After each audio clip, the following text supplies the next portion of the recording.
Empedocles, c. 490 BC, 430 BC, was a Greek thinker and philosopher of Agrigentum, in Sicily, extolled in antiquity as a statesman and orator, as physicist, physician, and poet, and even as prophet and worker of miracles, who flourished about the year 440 BC.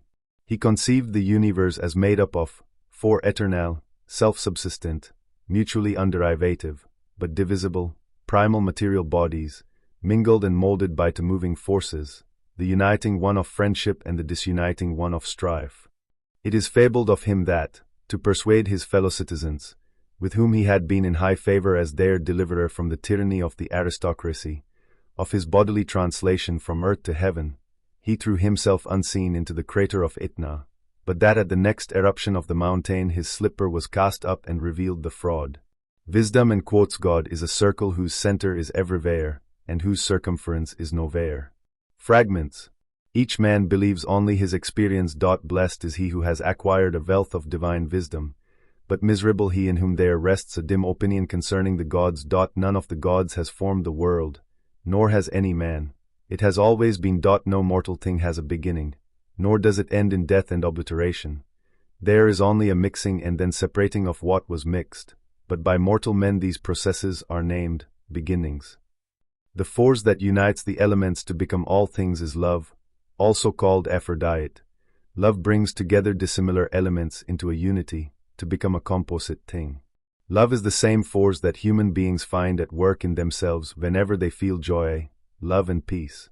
Strife, on the other hand, is the force responsible for the dissolution of the one back into its many, the four elements of which it was composed. But come, hear my words, for truly learning causes the mind to grow. For as I said before in declaring the ends of my words, twofold is the truth I shall speak. For at one time there grew to be the one alone out of many, and at another time it separated so that there were many out of the one, fire and water and earth and boundless height of air, and baneful strife apart from these, balancing each of them, and love among them, they are equal in length and breadth. There are forces in nature called love and hate. The force of love causes elements to be attracted to each other and to be built up into some particular form or person, and the force of hate causes the decomposition of things. It was not the mixture, O men, of blood and breath that made the beginning and substance of your souls, though your earth-born and mortal body is framed of those things. But your soul has come hither from another place. Having glimpsed a small part of life, men rise up and disappear as smoke, knowing only what each one has learned. What is lawful is not binding only on some and not binding on others. Lawfulness extends everywhere, through the wide-ruling air and the boundless light of the sky. There is an utterance of necessity, an ancient decree of the gods, eternal, sealed fast with broad oaths.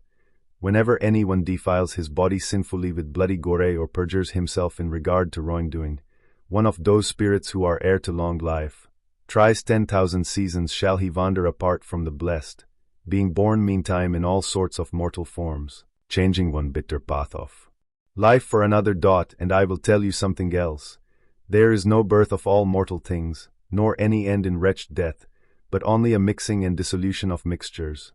Birth is so called on the part of mankind. Fools, for their thoughts are not well considered who suppose that not being exists or that anything dies and is wholly annihilated. Nothing of the all is either empty or superfluous.